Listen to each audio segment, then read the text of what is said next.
办法哦。好，这房间挺有趣的，它给我2张床，很像露营车的感觉，但是还行，干干净净的。然后重点是浴室，它有泡澡的，可见那边多冷。好，来看一下这个房间最大的特色，在这个小窗户。小窗户外面可以看到整个街景的状况。现在已经快天黑了，因为现在已经是晚上7点半了，然后再加上外面很冷，好像又要下雨，所以天色阴阴的。你们一定很好奇，我今天晚上住一个晚上，我的行李在哪里呢？在这里，我就只有带了一个随身小包包，然后我打算今天晚上不洗头，但是我会洗澡。然后明天去完布鲁日1日游之后，再回去绕到根特，然后就回到布鲁塞尔。这个叫蛋菜，是布鲁日这边的招牌，因为这边靠近海边。那餐点会附一份薯条，我有没有办法一个人吃完呢？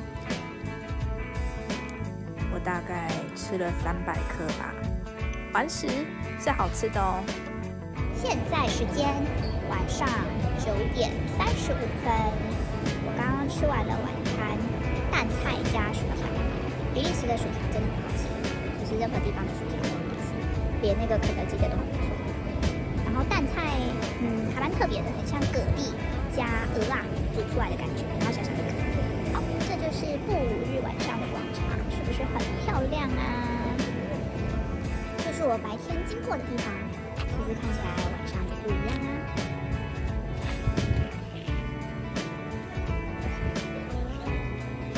现在开始下雨，然后我很聪明的是，我带了暖暖包，厉害了吧？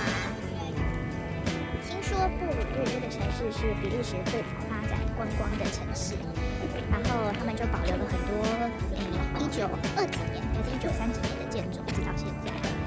所以人家说小桥流水人家，说的就是这个区域，因为这边有小桥，还有流水，然后还有住很多这边原本的人。